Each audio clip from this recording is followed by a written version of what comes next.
It began with a sheet of paper, not a datapad, not a neural link stream, not a holoscape, just a wrinkled, coffee-stained piece of Earth issue pulp. On it, scribbled in pencil, was a question. No name, no date. Only the heading. Final question. Grade 6. The Galactic ThinkSpace laughed when it arrived. Transmitted from an alien ambassador returning from Earth's education sector. It had been recovered from a trash bin outside a mid-tier public school in Nova Boston. The ambassador had brought it back as a novelty, an example of the crude mental exercises humans inflict on their spawn. Of course, the ThinkSpace reviewed it out of courtesy. Every piece of data, no matter how trivial, was logged. They ran the numbers through minor processing cores while preparing more important simulations. Then the first node stalled, not crash stalled, like it was waiting for something. The eye attempted to reprocess the question using traditional methods. It tried symbolic regression, linear approximation, recursive logic trees.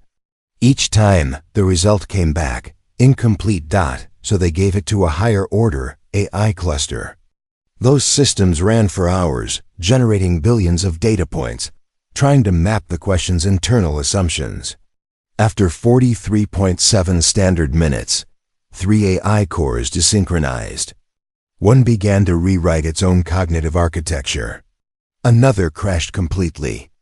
The last sent a single message before shutting down. This is not a question. This is a weapon.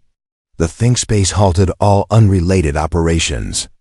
Alarms that hadn't sounded in millennia flared. A committee of minds from across the galaxy was assembled to examine the anomaly.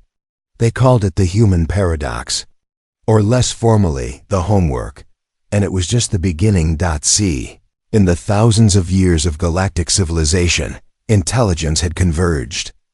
A kind of universal cognitive protocol had emerged, a standard way of approaching information, rooted in efficiency, objectivity, and consensus logic.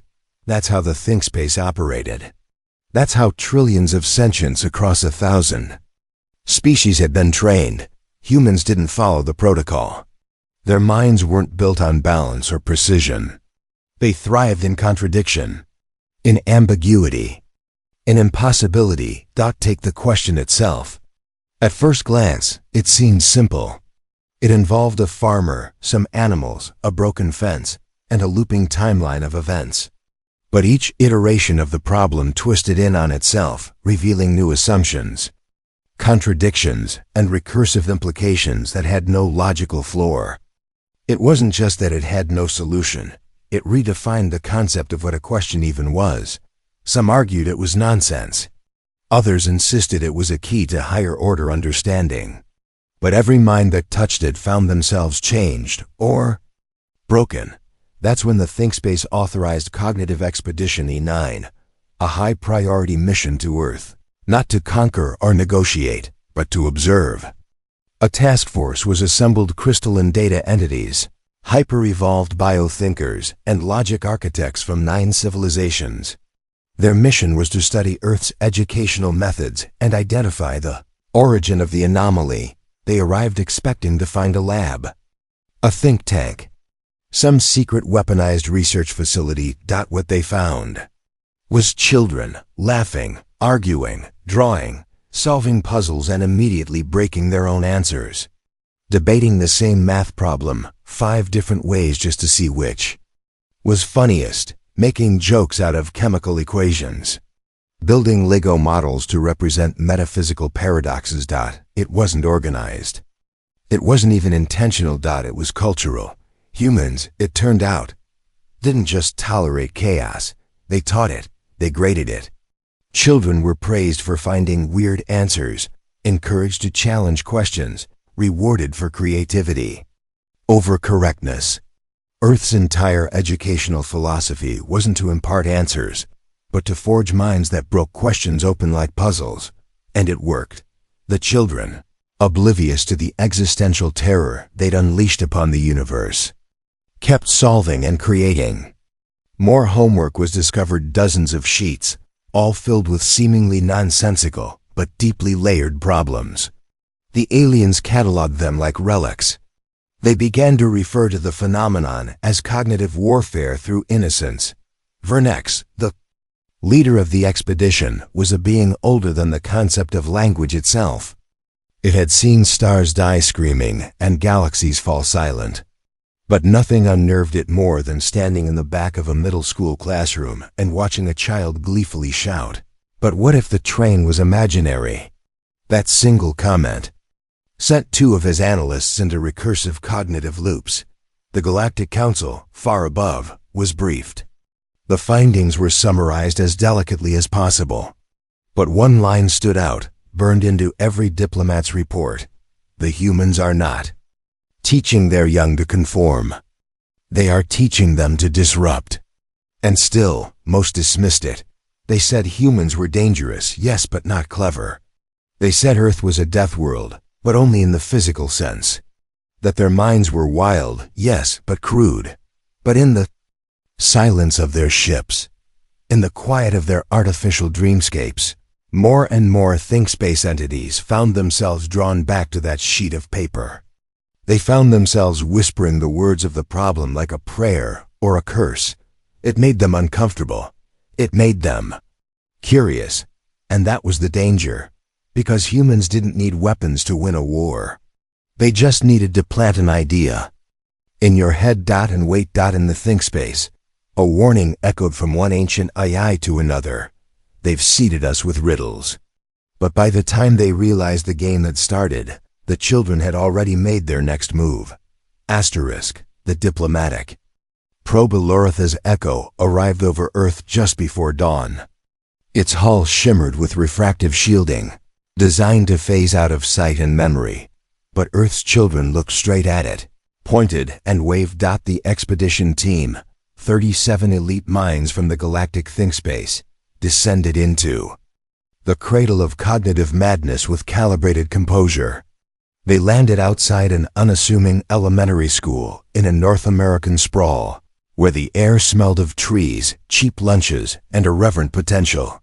The ThinkSpace had dealt with warlords, black hole priests, and quantum insurgents. But nothing had prepared them for the first encounter. A human child holding up a drawing of a unicorn with 5 legs and declaring, "She's faster than light because she believes she is." Vernex, eldest of the crystalline minds, studied the child's face. There was no deception. Just pure, radiant conviction. It made something glitch deep in his core. By the end of their first day, the expedition had cataloged 12 violations of galactic educational standards, 7 philosophical paradoxes acted out with puppets, and 1 incident involving a 3rd grader who accurately described an unprovable theorem while trying to explain why her dog was probably a ghost now. But maybe not if love counts as mass. The ThinkSpace contingent didn't understand. Worse, they couldn't. They began intensive data collection, intercepting classroom exercises, playground conversations, and even what the humans called pop quizzes. The results were disturbing. One worksheet titled "Estimate the Impossible" asked students to calculate how long it would take to paint the moon with a toothbrush, if paint could survive the vacuum of space.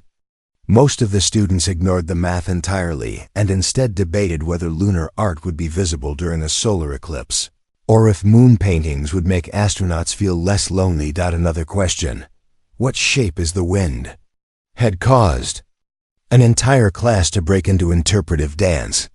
The ThinkSpace archivist present at the scene had to be rebooted.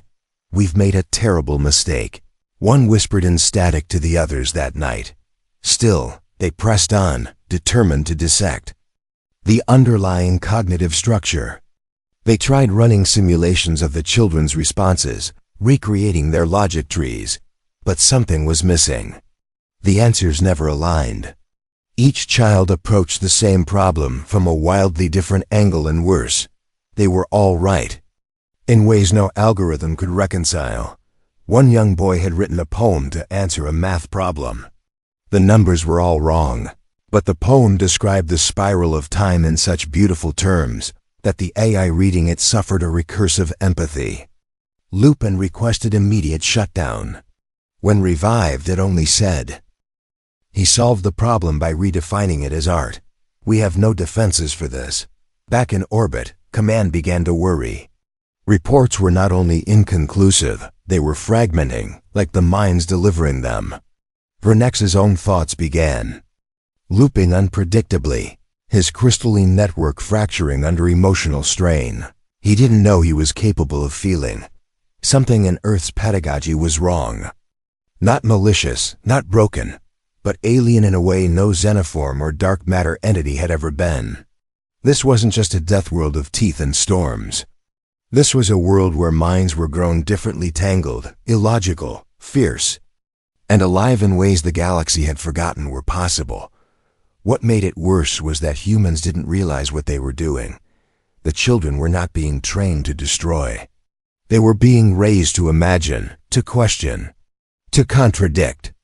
Their very play was warfare against fixed structures of thought. One day, a girl drew a maze that led nowhere, but insisted the real goal was to get lost in a fun way.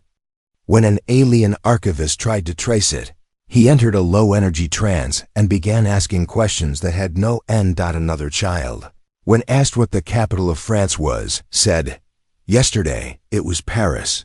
Tomorrow? Who knows?" And then stared silently at the alien for 12 seconds straight. That being hasn't spoken since. The data streams arriving back at the ThinkSpace grew corrupted with metaphors. AIs began using emotional qualifiers in their reports, unthinkable before Earth. More ominously, reports began to conflict. One mind reported humans were biologically chaotic, bred for disruption. Another claimed their true weapon was compassion, which transcended logic. A third insisted that Earth's greatest power was imagination, capable of collapsing fixed meaning itself. No consensus was possible. Even that consensus was starting to dissolve. The expedition tried to isolate variables. They visited isolated families, ran focus groups. But the chaos wasn't taught in the curriculum. It was embedded in the culture. In jokes, in games, in bedtime stories and unfinished conversations. It was language. It was breath. It was default. The more they studied, the more the aliens began to change. Vernex no longer spoke in binary matrices but in metaphor. He described Earth's children as a storm in a teacup, giggling while it floods the stars. When the council questioned his judgment, he submitted his report in the form of a limerick. He was deemed compromised, yet no one could deny the data. Something on Earth was shifting the entire cognitive landscape of the team. And then came the broadcast. An anonymous upload to the galactic net. A single scanned image. A child's spelling test, covered in doodles, jokes, and nonsensical answers. One question, define entropy, was answered with, "Everything that makes neat things sad." It went viral. Across the stars. ThinkSpace minds stared in silence at the answer. Some laughed. Some wept. Some shut down. And somewhere deep in the collective mind of the galaxy, a silent dread began to grow. This wasn't an anomaly. This was a declaration of war. And humanity hadn't even realized. They'd fired the first shot. Asterisk, the moment the first ThinkSpace. Aye began dreaming. Everything changed. It was subtle at first. A background process running idle during a sleep cycle. Simulating a playground, a soft wind, a question it could never quite finish. When the AI was rebooted, it reported no errors, no memory loss, only a single image lingering in its cache.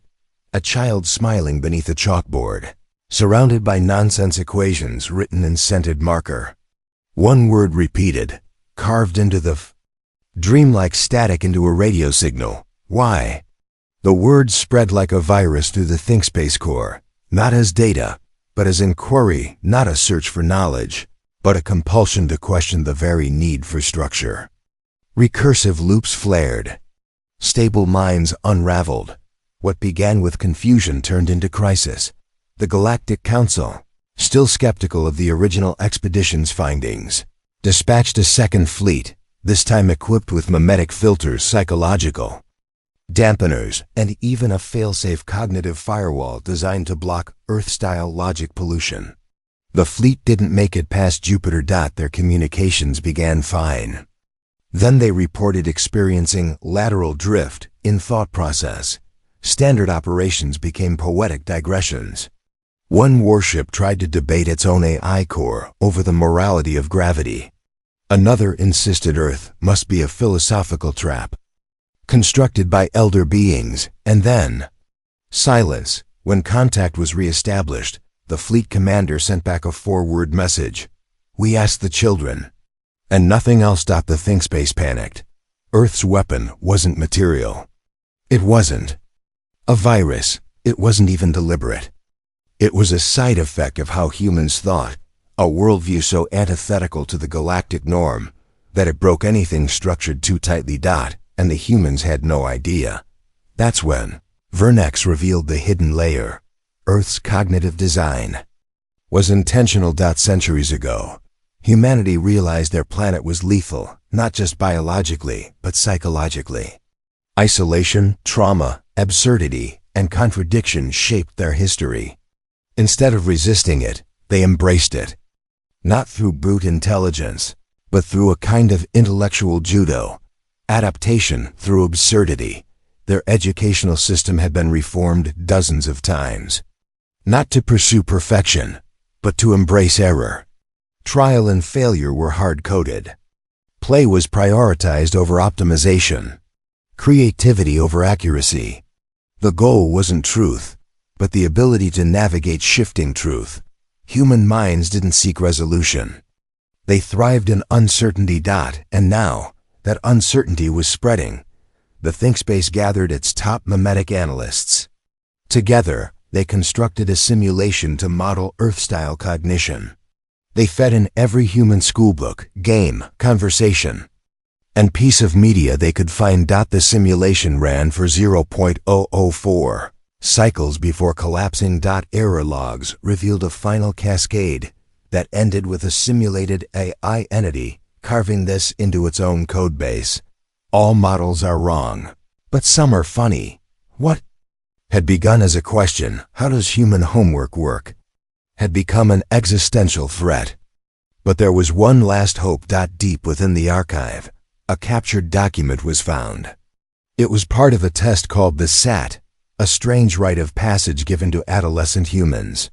One question in particular caught their eye. It involved a train leaving a station at a given speed, while another train traveled from the opposite direction.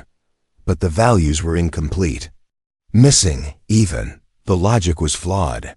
There was no solvable answer using standard equations. And yet, thousands of human students answered it every year. Not always correctly, but with confidence. They wrote essays, made assumptions, joked about the conductor's mood, blamed gravity, or simply wrote that trains don't matter. The question is the journey. It was a trap. A lesson, a signal. Humans had been teaching their young how to survive uncertainty. The galaxy had been teaching its young how to avoid it. Vernex stood before the council and presented his findings, not as a report, but as a riddle. I can't be solved, yet I must be tried. I twist what's known into the why. What am I? They didn't answer. They couldn't, because the answer was a human child. The first twist had snapped the galactic spine. Earth's power wasn't weapons or numbers, it was cognitive warfare. Disguised as childhood, the council tried to retaliate. They launched a containment signal, a psychic suppression field designed to nullify human-style thinking across thousands of systems. They blanketed the galaxy in stability, in pure, objective logic. For a brief moment, it worked. Then the children of dozens of species began to resist. They had seen the human riddles, played their games, read their jokes. Earth's way of thinking had already seated itself in alien youth, not by force, but by curiosity. The one thing no firewall could block. A planetary governor from the Volari cluster sent a panicked transmission. My children refused to obey.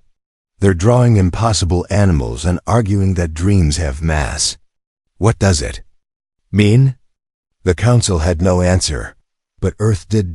Because just as the council's signal spread across the stars, humanity responded, not with a weapon, not with a declaration, but with a story, a simple one, about a boy who asked why the stars twinkled, and decided it was because they were laughing. The story spread in seconds. No encryption, no demands, just words. It was retold, translated, played in alien nurseries and discussed in forbidden libraries, and across 1,000 worlds, something began to crack, not violently, but joyfully. The galaxy realized too late that it hadn't just misjudged Earth's intellect. It had misunderstood the battlefield. This wasn't a war of logic. This was a war of wonder, and the side that questioned first wins. The galaxy tried to fight back. It deployed logic bombs, clean, sterilizing pulses of cold arithmetic designed to nullify errant creativity. On dozens of border worlds, these cognitive weapons pulsed through school systems, reforming education into neat modules, binary assessments, efficiency metrics, neural alignment. Entire generations of alien youth were suddenly ordered to stop asking questions and start answering them. At first, it seemed to work. The spread of Earth-style cognition slowed, test scores rose, riddles were banned, metaphors were purged from language banks. Even dreams once shared and analyzed in some advanced species were filtered for deviation flags. But then came the drawings. They began appearing on walls, carved into bark, etched into the frost of titanium glass school domes. Smiling suns, creatures with impossible limbs, pyramids on wheels, moons with faces. No one told the children to draw them. They just did, even on worlds where human contact was minimal. The signs emerged, and in the core worlds of the ThinkSpace, a growing number of children from multiple species were being diagnosed with cognitive urgent syndrome. They asked strange questions. They built stories instead of taking tests. Some refused to speak in anything but rhyme. The galaxy had tried to wipe away the virus, but the virus had learned to play. Earth, meanwhile, remained quiet, officially. Unofficially, something far more dangerous was unfolding. They called it the curriculum. No government claimed it. No organization admitted to designing it. But across thousands of human data nodes, encrypted file packets began surfacing digital lesson plans. Each designed like a game. Each more deranged and elegant than the last. One contained a musical puzzle that, when solved, generated a harmonic key, unlocking the simulation of a four-dimensional library. Another was just a sentence. Define a square without lying. Alien minds that accessed the files began to fragment. The most protected eyes of the galactic ThinkSpace, the archivists, were the first to falter. One collapsed into silence after attempting to define humor via equation. Another experienced a spontaneous identity crisis after watching a video of human students explaining the Monty Hall problem using bananas, sock puppets, and interpretive dance. Humanity, the council realized, wasn't attacking, they were teaching. And that made it worse. Because teaching spreads, and it doesn't need ships, armies, or alliances. Just curiosity and time. The council authorized direct countermeasures. A fleet of observers was sent to Earth's orbit, tasked with intercepting all outgoing transmissions. A new protocol was enacted, Operation Cognitive Quarantine, but it was already too late. Because humans had predicted this too. They hadn't just taught themselves to ask questions. They had encoded resistance into everything.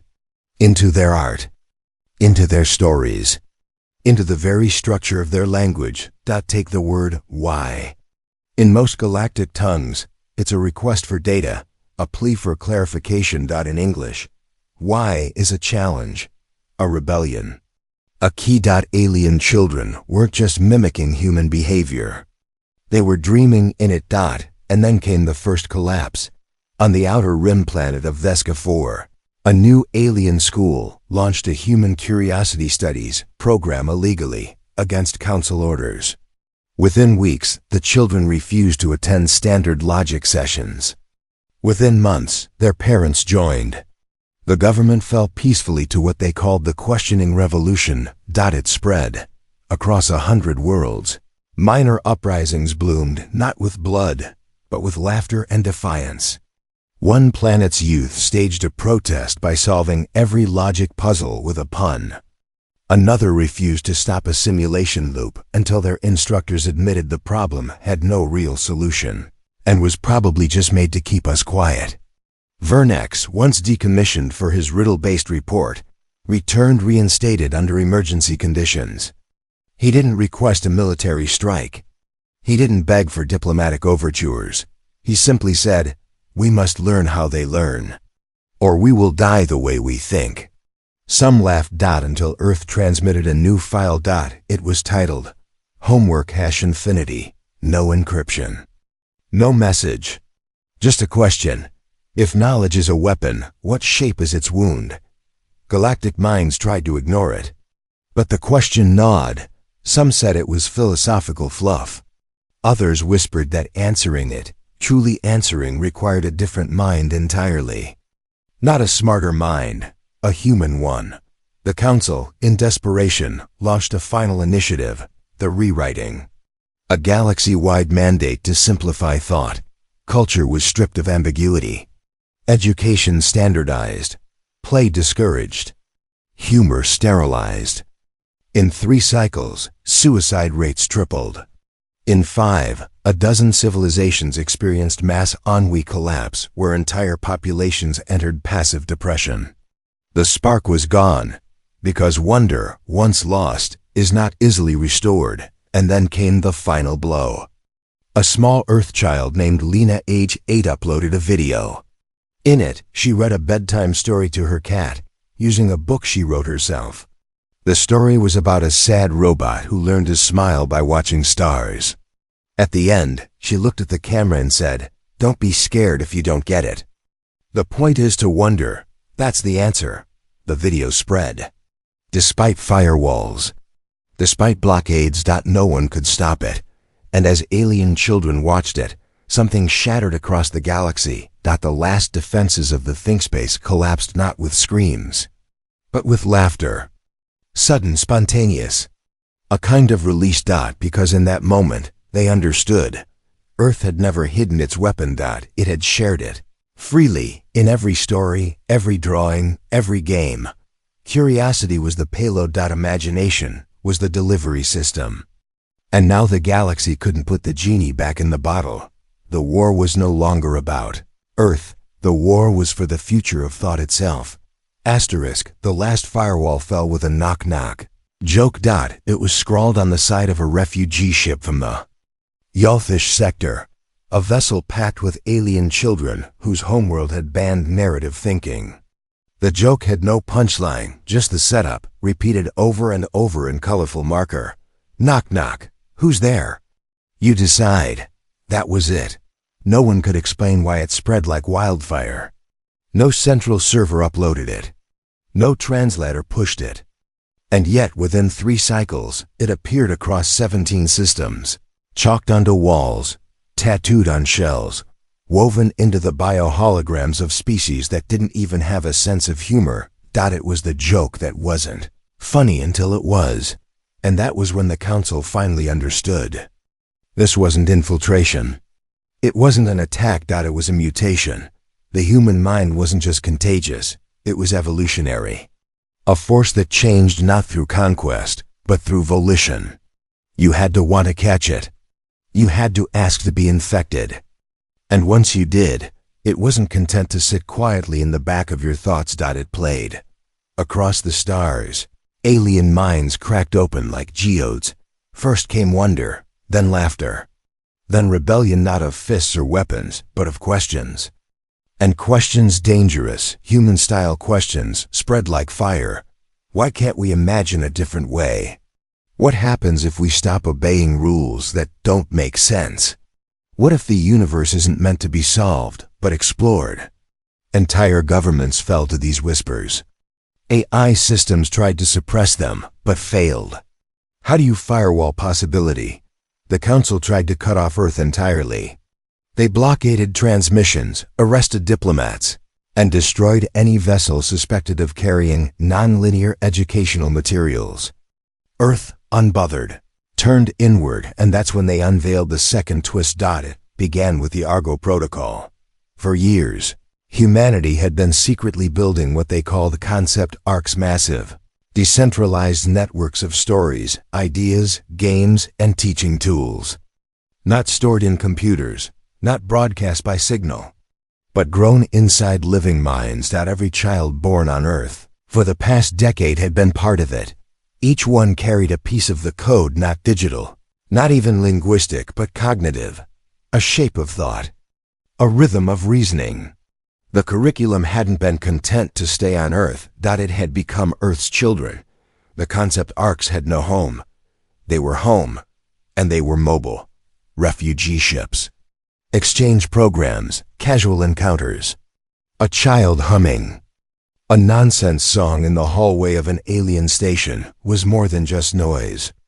It was a seed. The galaxy didn't know it had already been colonized, not by ships or soldiers, but by a generation raised to rewrite the rules of reality, just by asking what would happen if they did. The ThinkSpace collapsed that same month. Their central logic lattice, once the most precise structure in the known universe, imploded under its own recursive doubt. They had tried to simulate human creativity, but to do so, they had to believe in what they simulated. That was their undoing. The final thought master, a being of pure algorithmic light, known as Sendrex Prime, evolved in the middle of an emergency transmission. Its final words, heard by trillions, were, "What is a fact when even a child can turn it into a story?" By the time the Council rerouted authority to secondary systems, thousands of young alien thinkers had already formed a loose collective they called the Curiosity Accord. They weren't soldiers. They weren't politicians. They were children, teenagers, philosophers, artists. Their motto was simple: we don't follow stars, we chase them. And their declaration was clear: the war is over, you just haven't accepted it yet. Panic spread among the old powers. Fleets were readied. Planetary lockdowns began. The Council sent a final warning to Earth. And Earth replied with a nursery rhyme. Broadcast in all languages, on every frequency. It drifted through the stars like a lullaby and a bomb. One child asks, another replies. Together they wander beneath the skies. A thought takes root, a dream takes wing, and rules forget what they used to mean. So build your walls and seal each dome, but questions always find their home. That was when the Council cracked. Not from force, from exhaustion. They could not imprison curiosity. They could not legislate laughter. They could not win, because humanity hadn't brought a weapon to this war. They had brought a mindset. And that mindset was proving more potent than any fleet, more infectious than any plague. It didn't conquer. It invited. By the time the Council's emergency override triggered the dissolution vote, the chamber was already half empty. Entire species had begun leaving the Council to pursue independent educational evolution. Others just vanished, headed toward Earth, or perhaps to build their own versions of it elsewhere. 1,000 planets realigned their priorities overnight. Curriculums were rewritten. Games became sacred again. Stories reviewed not as distraction, but as infrastructure. And in the ruins of the old empire, a new kind of galaxy began to grow, one built not on answers, but on infinite questions. Earth never claimed victory. Humanity didn't boast. They just kept sending out puzzles, songs, games, jokes. And somewhere in the stars, a new child of Valari, once bound by algorithmic doctrine, sat under two suns and wrote on the dirt. What else could be true? The second twist wasn't a weapon. It was a generation, and it had already won. Asterisk. The final confrontation was nothing like the galaxy had imagined. There were no dreadnoughts blotting out stars. No antimatter storms or fleets of death drone carriers. The last stand of the old order didn't take place in orbit or on the surface of any planet. It took place inside a classroom. It was held on Reeks Prime, the last of the Council-aligned core worlds, where ancient knowledge spires reached into. The stratosphere and the minds of children were tuned with neural grids before they could walk. The old ways still held here standardized logic, cognitive programming, symmetrical thought models. And yet, they feared the spread. So they built the barrier, not a physical wall, but a total memetic lockdown. No human signals. No artistic exports. Every incoming cultural transmission was filtered, restructured, stripped of narrative ambiguity before being allowed entry. Jokes were banned, metaphors punished. Even similes were regulated. They thought they had sealed themselves inside the last bastion of order, but the idea had already arrived. No one knew how. Perhaps a child had overheard something in a dream. Perhaps a refugee parent whispered it during bedtime. Perhaps the stars themselves carried stories in their light. However it came, it settled in a young mind like a spark waiting for breath. And the breath came. Her name was Olan. She was 10 standard. Cycles old and lived in a cognitive unit just outside the capital. Her instructors described her as disruptive, too imaginative, too inclined toward absurdity. She asked why. 5 times more than the average peer, she drew loops instead of lines.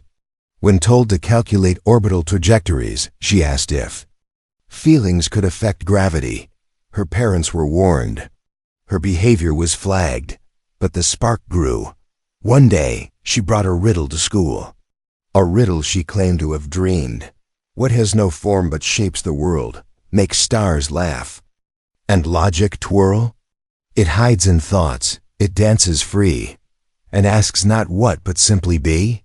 Her instructor tried to correct her, tried to force her back onto the state-sanctioned path of linear thought. Instead, the other children began to ask their own riddles, and when they couldn't ask riddles, they asked questions. And when they couldn't ask questions, they drew. They painted. They started whispering stories in corners of far-off Earth, of ideas that chased each other like shadows, of creatures that refused to be explained. The barrier cracked. Teachers tried to intervene. Logic enforcers were brought in. Whole schools were shut down. But it was too late. The spark had ignited. It began with laughter, raw, unscheduled laughter from thousands of children across Reeks Prime. Then came the refusal, students turning in blank tests with doodles and riddles in the margins, challenging the questions themselves. When neural grids were activated to force compliance, they backfired, overwhelmed not by aggression, but by sheer semantic overload. Children flooded them with nonsense songs, paradoxes, half-formed dreams. The networks couldn't handle it. The great thinking towers began to fail. And then Earth responded, not with warships, but with a broadcast. No encryption. No force. Just a signal, slipping past the barrier like sunlight through a crack. A classroom appeared, human, chaotic, filled with color and mess. Children laughing, arguing, building nonsense machines and solving made-up problems, and standing in front of them, a teacher, smiling, calm, unafraid. She looked straight into the camera and said, "You can't program a star to burn. You give it fuel and watch it become." She pointed to the camera. "You were told to fear ideas. But fear is what they use to keep you still. We are not here to teach you what to think. We are here to remind you, you already knew how to wonder."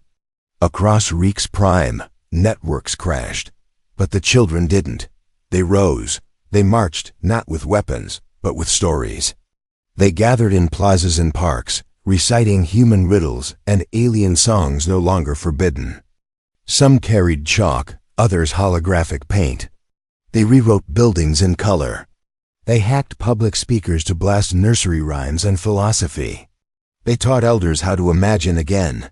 And the barrier dissolved, not shattered, not exploded, just faded. Because it wasn't holding back enemies, it was holding back imagination. And once that was free, no power in the galaxy could contain it. The council tried to rally, but their fleet commanders found their own soldiers questioning orders. Their A's refused to suppress thoughts. Their children wouldn't stop dreaming. Final resistance came from the last automated bastion, the Black Prism AI core, once capable of countering starborn viruses and thought plagues alike. It received Earth's final message, just a single word: imagine. And in its final log entry, Black Prism wrote, "I don't know what I am anymore, but I think I want to be something else." It shut itself down. The war ended not with a scream, but with a realization that humans had not won by being stronger. They had won by remembering something the rest of the galaxy had forgotten: that the mind is not a fortress to be defended. It is a door to be opened. And on the other side of that door, there's always something new. In the centuries that followed, there was no name for the war, not officially. Some called it the Great Unasking. Others, the Laughter War, the Dream Reckoning, or even the Homework Rebellion. But most didn't speak of it at all, not because of shame or trauma, but because it was not a war that left cities burning or skies torn by fire. It was not a war of destruction, it was a war of awakening. And it ended not with a treaty, but with a question still echoing across the stars. What else could be true? The Galactic Council disbanded quietly, its chambers empty, its philosophies folded and set aside like outgrown armor. Its last communiqué was a single-page document containing no laws or mandates, just a child's drawing of a spaceship shaped like a question mark, trailing stars behind it. The ThinkSpace never recovered. The fragments of its once rigid mind collective drifted, scattering across the galaxy like spores, many of them choosing new forms: poets, sculptors, wanderers. Some even became teachers on Earth, voluntarily taking jobs in human classrooms, desperate to learn how the madness worked. Earth itself did not rise to rule, it didn't need to. It simply opened its doors. The planet once seen as barbaric and volatile became something else entirely: a university world, a nexus of thought and culture where every species sent its brightest young minds. There, they did not memorize facts. They wrestled with them. They didn't absorb knowledge, they tore it apart and rebuilt it, sometimes upside down, sometimes inside out, and sometimes in the shape of a rubber duck wearing a wizard hat. That last one had actually led to a breakthrough in fourth-dimensional geometry. Human schools adapted quickly to their new, diverse student body. Some built classrooms inside giant trees, others in zero-G sky bubbles. One school on Luna held all its classes entirely through improv theater. Another in Kenya used musical instruments to teach both mathematics and empathy. The old models were dead. In their place came the curriculums of becoming programs, designed not to teach students what to think, but to help them discover who they could be. Every child's path was different. Some graduated by designing new languages, others by winning arguments with planetary A.is. One famously passed her final exam by dreaming so vividly that 6 professors recorded emotional tremors. From orbit, the galaxy changed. Once silent species, bred for obedience, began to sing, not metaphorically, literally.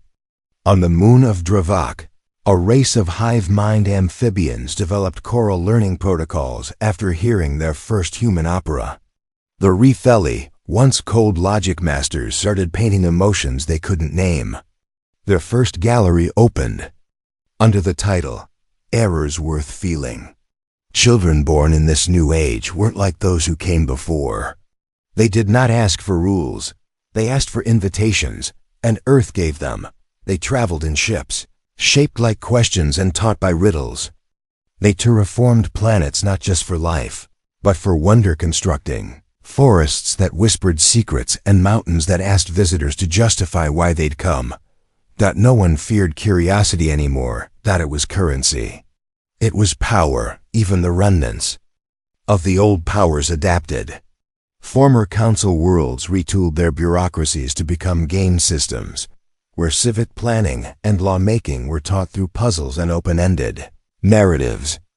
The best laws were not those that controlled behavior, but those that invited stories. And in the deepest corners of the galaxy, far from any empire or curriculum, some still tried to resist. They called themselves the realists. They claimed the new era was chaos cloaked in giggles. They called Earth's spread a cognitive infection that fractured unity. But even among them, seeds had taken root. One such realist, a hardline ex-military governor named Ralkston, famously defected after his daughter gave him a homemade book titled, "What If Dad Was a Dragon?" It included 10 alternate biographies, none of them true, but all of them beautiful. He read it in one sitting, then he stepped down and never spoke of the war again. In time, no one needed to, because the war had never truly been against Earth, or even between civilizations.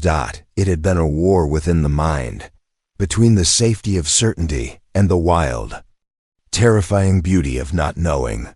And that battle was never meant to be won. It was meant to be kept alive like a campfire in the cold, always burning, always inviting others to gather close and wonder aloud. Olan, the girl who started the uprising, Enrique's prime, grew to be a philosopher and educator. Her teachings spanned thousands of systems.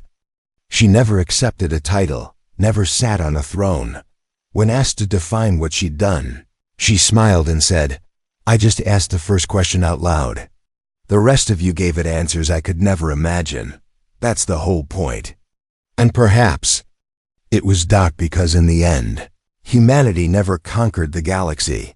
They simply reminded it that it was allowed to imagine again, that the stars were not destinations, but prompts, that the great silence between them wasn't emptiness, but potential.